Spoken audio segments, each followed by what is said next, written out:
우리가 지난주에 말씀드렸듯이 지금 그 다음 장은 아이도벨과 후세의 그런 모략 대결이 이렇게 보기로 되어 있는데요. 다음 주에 그것은 살펴보기로 하고요.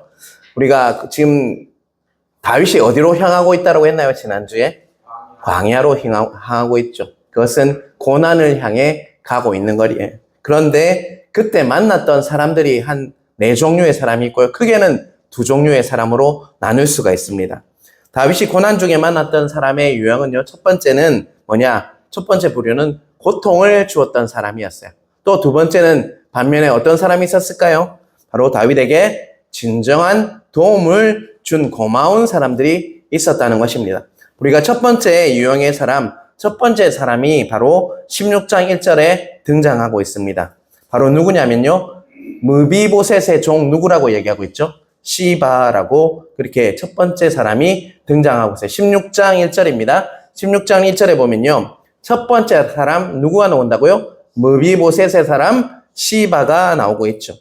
그런데 그 시바가 안장을 지은 두 나귀를요. 그 안장을 지은 나귀에 뭘 싣고 왔냐면요. 떡 몇 개입니까? 200개. 건포도 100송이, 그리고 또 여름과일 100개, 그리고 포도주 가죽 한 부대를 싣고 다윗에게 찾아옵니다. 그런데 2절 말씀을 보면요. 다윗이 의아해해요. 왜냐하면 네가 무슨 뜻으로 이것을 가지고 왔느냐라고 의아해하면서 질문을 하죠. 그러니까 시바가 뭐 특별한 거 별로 없습니다. 왕이 진심으로 염려되고 걱정되어서 나귀는 왕의 가족들을 타게 하고 또한 떡과 과일은 청년들이 먹게 하고 또 포도주는 들에서 피곤한 사람들을 먹게 하려고 내가 정말 나귀에 이 음식들을 가득 싣고 왔습니다 라고 이야기를 해요. 그런데 3절 말씀 보면요. 다윗이 볼 때 이해가 안 되는 부분이 하나 있었어요. 여러분, 므비보셋이 누굽니까? 누구의 아들이죠? 요나단의 아들이죠. 그리고 그 자는 정말 불의의 사고를 통해서 뭐를 저는 자였습니까? 다리를 저는 자였어요. 그런데 다윗이 왕이 되고 나서 첫 번째로 한 일이 뭐냐면요. 그 첫 번째로 한 일 중에 하나가 뭐냐면 므비보셋을 찾아요. 그리고 그를 어디로 데려옵니까? 왕궁으로 데려와서 그에게 무슨 일을 하냐면요. 할아버지 사울의 그 밭을요. 누구에게 줍니까? 다시 바로 므비보셋에게 다 나눠줍니다. 그리고 또 정말 특별한 특혜를 줬어요. 왕이 먹는 그 밥상에 누구를 앉힙니까? 바로 므비보셋을 앉혀서 함께 먹는 특혜를 주었다는 것입니다. 그러니까 지금 다윗이 가장 고난 중에 있을 때 찾아와야 될 사람은 누굽니까?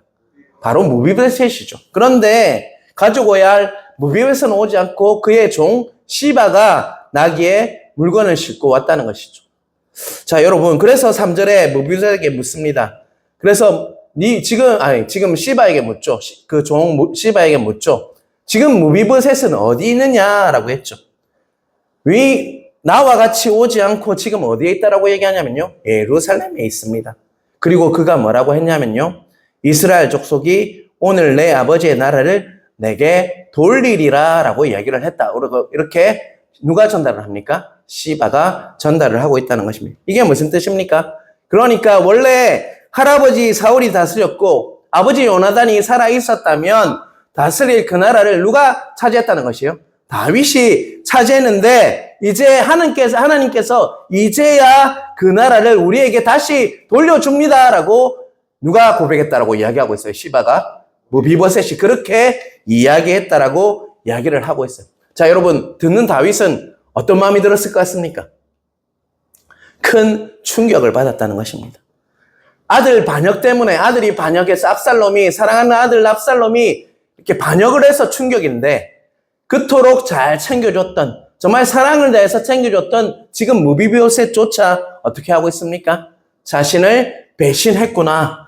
요나단의 아들 므비보셋이신데 정말 나를 배신했구나. 내가 그토록 잘해줬는데 정말 어떻게 저렇게 할 수가 있지라는 배신감이 들었다는 것입니다. 그래서 4절에 보면요. 시바에게 이렇게 얘기합니다. 내가 므비보셋한테 주었던 전 밭을 네가 다 차지해라. 정말 그렇게 이야기하고 말았다는 것입니다. 사랑하는 성도 여러분, 시바는 다윗에게 한 번 정성껏 대접을 하고 나서 무엇을 얻게 됩니까, 여러분? 맞죠? 무비보셋에게 주었던 그 사울의 밭을 다 받게 되었어요. 자, 여러분, 첫 번째 유형의 사람은 어떤 사람이냐? 시바의 말처럼 무비보셋이 정말 반역을 했는지 우리는 알아봐야 돼요. 근데 나중에 나오거든요. 다윗이 압살롬의 반역을 다 이겨내고 다시 돌아오는 길이었어요. 자, 다윗은 누가 가장 먼저 떠올랐을 것 같습니까? 이제 압살롬을 무찌르고 다시 돌아가는 거예요. 예루살렘으로 돌아갈 때 누가 먼저 떠올랐을 것 같습니까? 괘씸한 사람 누가 떠올랐을 것 같아요? 무비보셋이 떠올랐죠. 그래서 사무엘하 19장 24절 같이 읽겠습니다. 사울의 손자 무비보셋이 내려와 왕을 맞으니 그는 왕이 떠난 날부터 평안히 돌아오는 날까지 그의 발을 맵시내지 아니하며 그의 수염을 깎지 아니하며 옷을 빨지 아니하였더라. 자, 이 말은 뭡니까? 지금 다윗이 도망하는 날, 광야로 떠나는 날부터 그 무비보셋은 뭐 했다는 것입니까? 한 번도 편하게 잔 적이 없었어요. 발에 맵시도 내지 않고 수염도 깎지 않고 옷을 빨지 않았다. 이 말은 뭡니까? 그토록 정말 원통이 했다는 것입니다.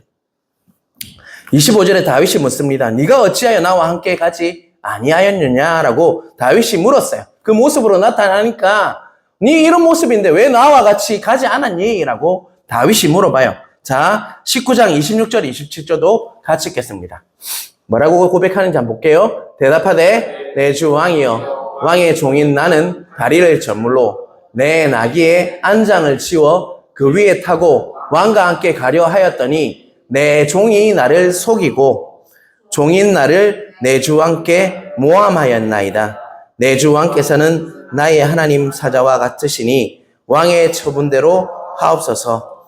자, 앞에서 시바가 그 엄청난 선물을 가져왔을 때 어디에서 실어서 가져왔습니까?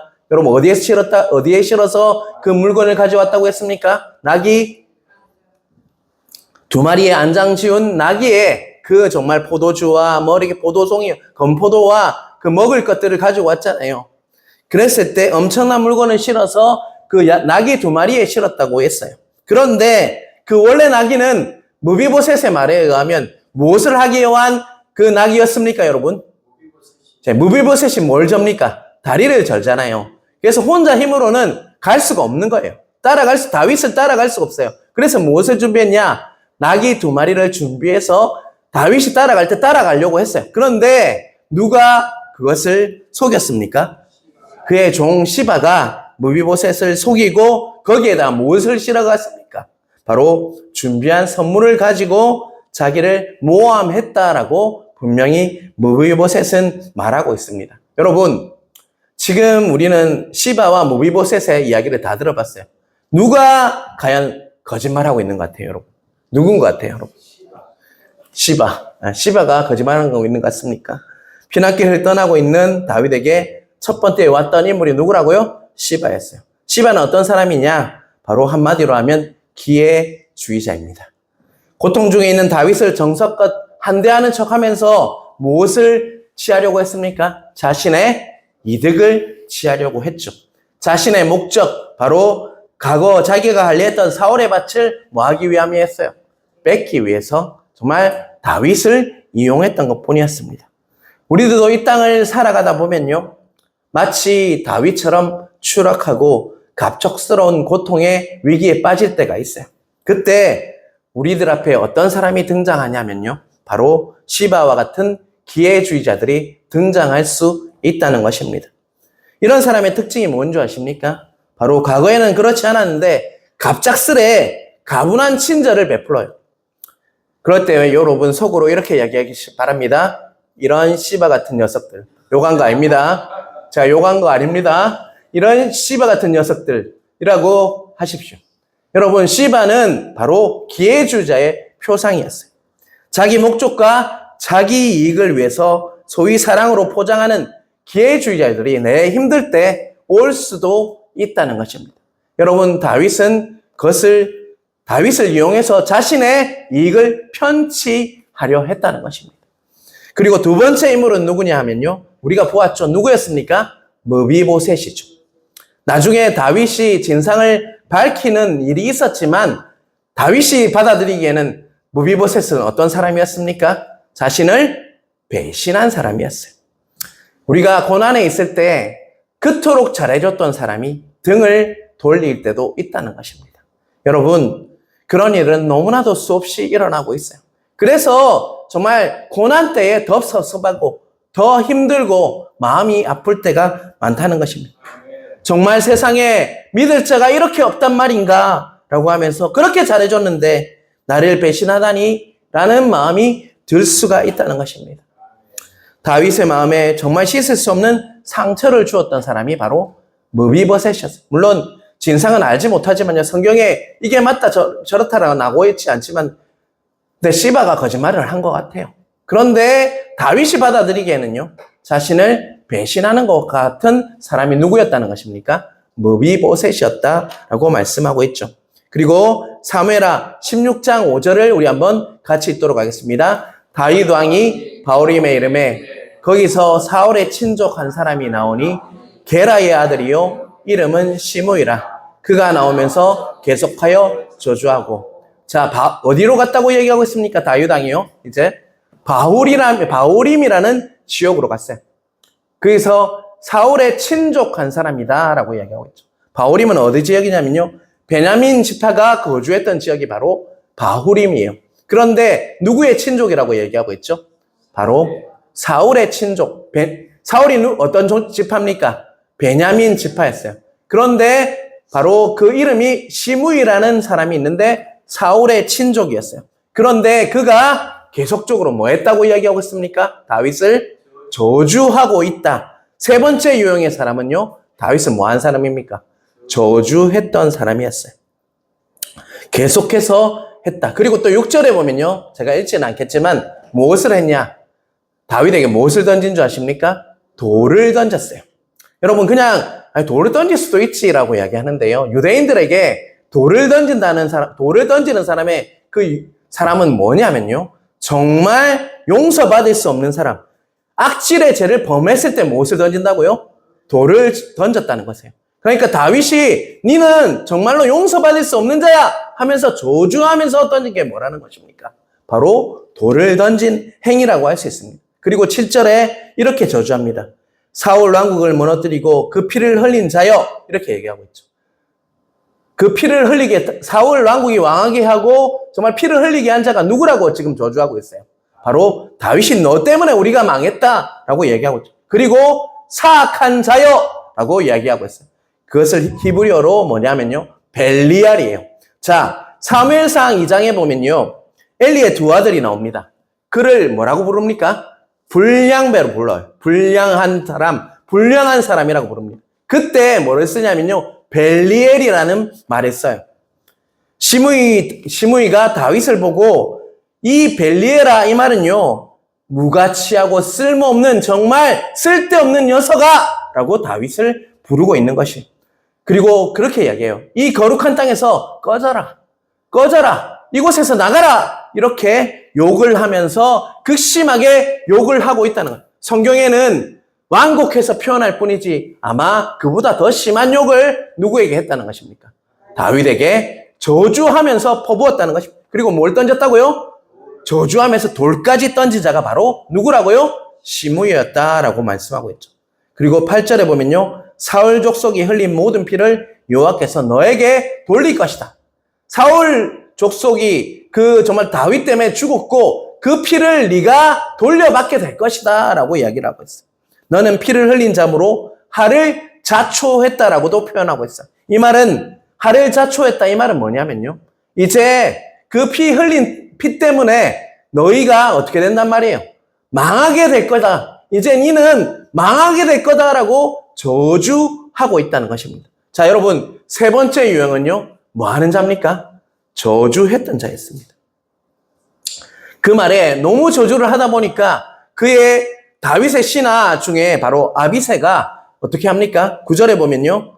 죽은 개만도 못한 인간이 어디서 왕을 저주하냐라고 하면서 다윗 왕님 내가 나가서 저 사람을 목을 잘라버리겠습니다 라고 이야기를 하고 있어요. 머리를 베어버리겠습니다 라고 분노했다는 것입니다. 자, 여러분 그런데 이때 다윗이 어떤 반응을 보였는지 여러분 10절을 같이 읽도록 하겠습니다. 같이 읽겠습니다. 왕이 이르되 소르야의 아들아 내가 너희의 무슨 상관이 있느냐? 그가 저주하는 것은 여호와께서 그에게 다윗을 저주하라 하심이니 내가 어찌 그리하였느냐 할 자가 누구겠느냐 하고. 자, 지금 다윗이 뭐라고 고백하고 있냐 하면요, 지금 시므이가 저주하는 저것은 누가 다윗에게 저주하는 것이라고 말하고 있습니까?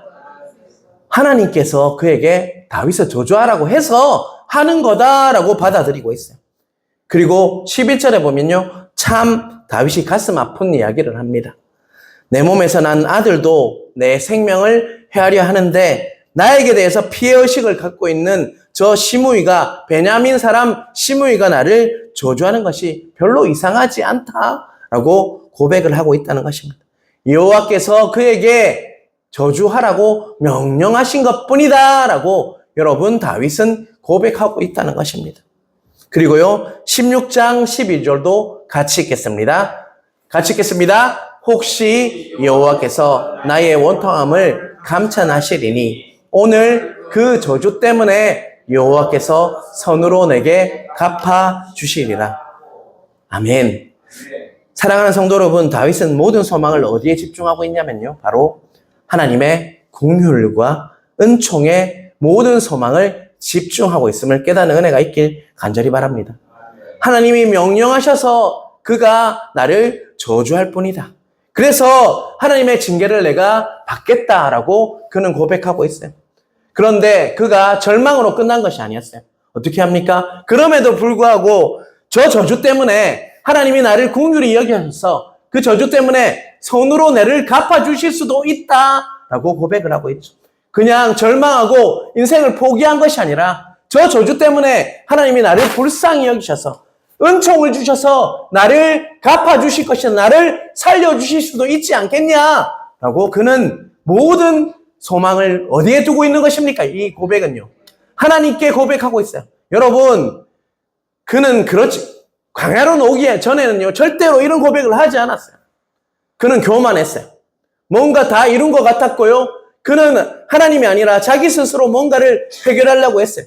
그런데 정말 고난이 닥쳐와서 광야에 나가니까 다윗이 완전히 달려들었다는 것을 이 기도를 통해서 우리는 알 수가 있다는 것입니다. 저렇게 하는 거 놔버려둬라.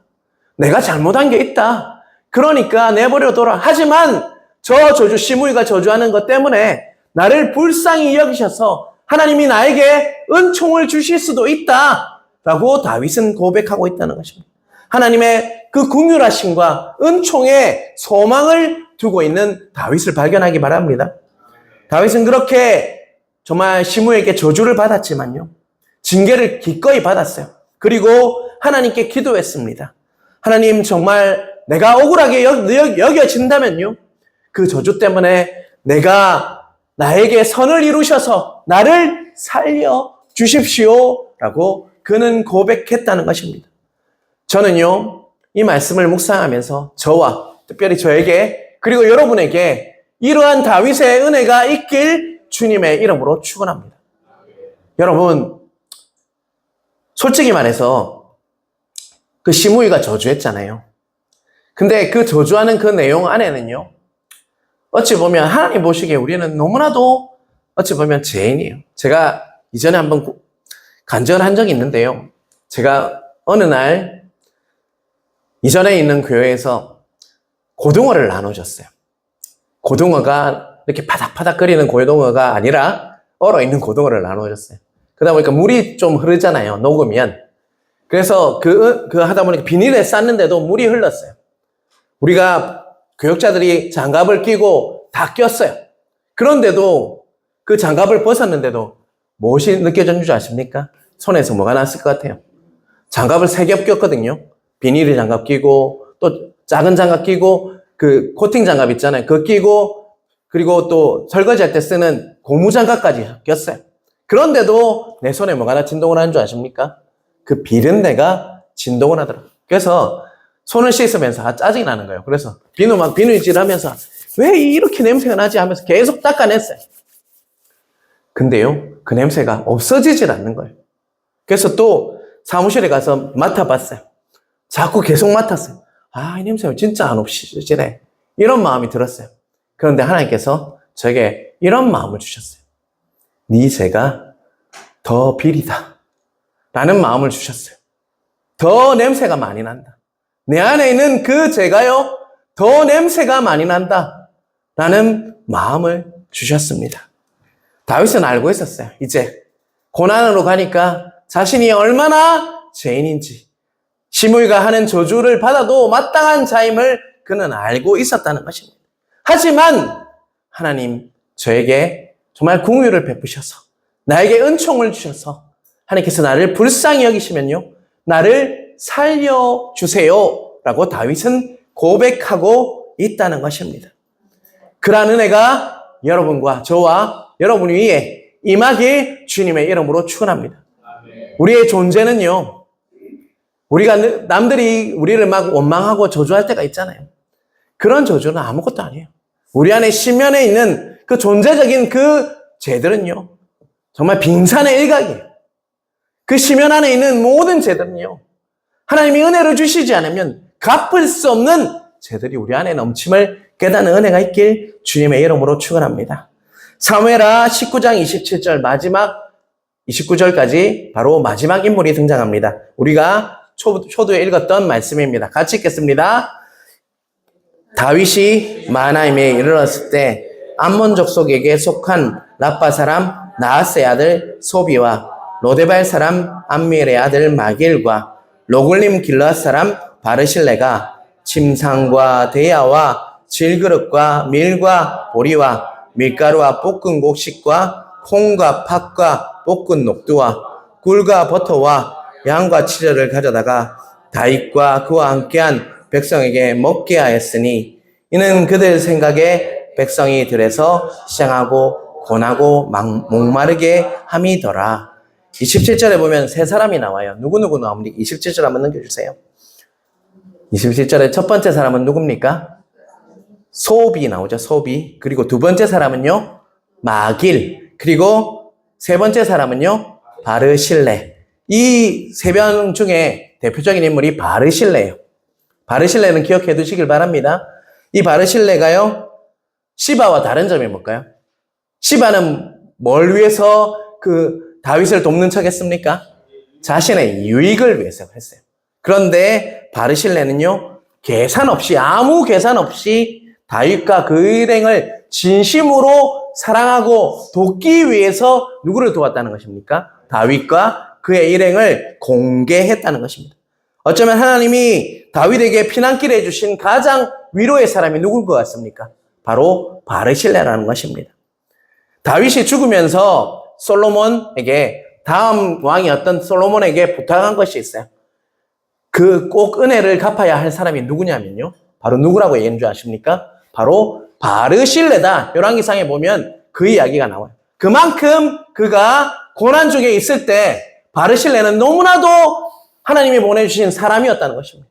여러분의 고난 중에도 그런 사람이 있다는 것입니다. 특별히 여러분 오늘 기도하실 때요, 집에 가셨거나 돌아가시면서 내가 고난 때 과연 나를 도와줬던 바르실레와 같은 사람이 있습니다. 분명히 있습니다. 저도 한 명이 생각이 나요. 그런 사람을 위해서 꼭 기도해 주시는 은혜가 있길 주님의 이름으로 축원합니다.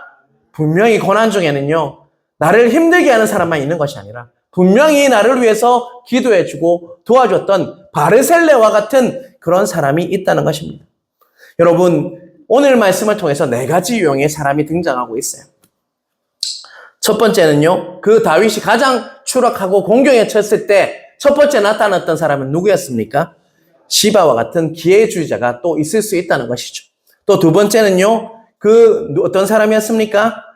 무비보셋. 그 힘든 때에 자신을 배신하는 것 같은 사람을 또 나타날 수도 있어요. 세 번째는 어떤 사람이었습니까?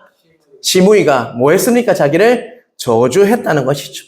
씻을 수 없는 그 영혼의 상처를 죽인 사람이 바로 시므이였어요. 물론 다윗은 다르게 반응을 했지만 우리가 고난 중에 그런 사람을 만나면 무엇을 받을 것 같습니까?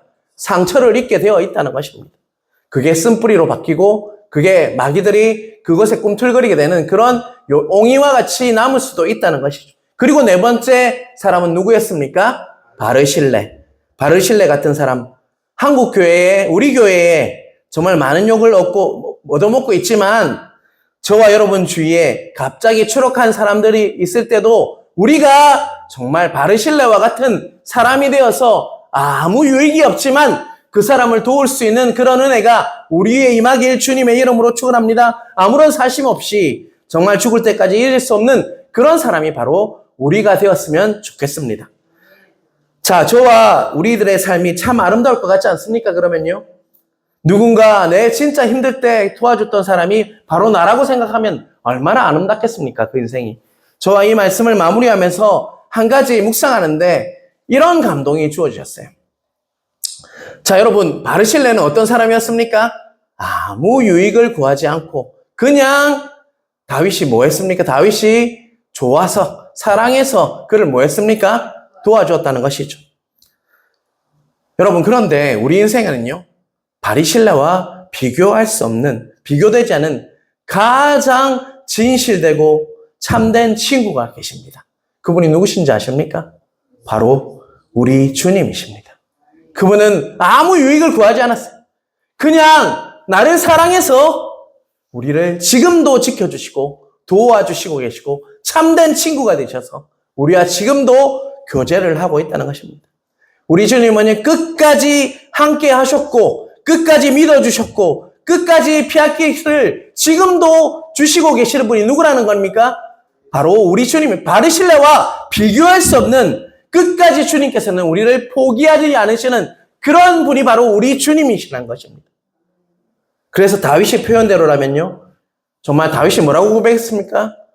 여호와는 나의 목자시니 나는 부족함이 없고 또 사망의 음침한 골짜기로 갈지라도 어떻게 한다고 하셨죠? 내가 다닐지라도 주님의 지팡이와 막대가 뭐를요? 나를 안위하신다라고 이야기했죠.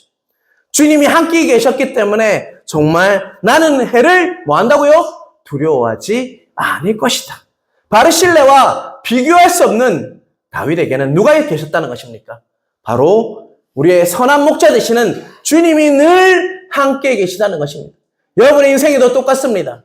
여러분이 고난당할 때 사람은 바르실레와 같은 사람을 못 만날지라도 여러분 곁에는 누가 계시다는 것입니까? 바로 선한 목자이신 주님이 늘 함께 계시고 정말 끝까지 믿어주시고 우리를 정말 피할 길을 주시고 우리와 늘 함께 하시는 주님이 바로 여러분의 주님이심을 믿으시는 은혜가 있길 주님의 이름으로 축원합니다. 우리가 섬기는 주님은요, 바르실레와는 비교할 수 없는 가장 참된 친구이심을 믿으시길 바랍니다. 그분은 시바처럼 우리를 이용하는 분이 아니에요. 또 시므이같이 우리 인생을 저주하고 무능력하다, 무가치하다라고 참소하는 사람도 아닙니다.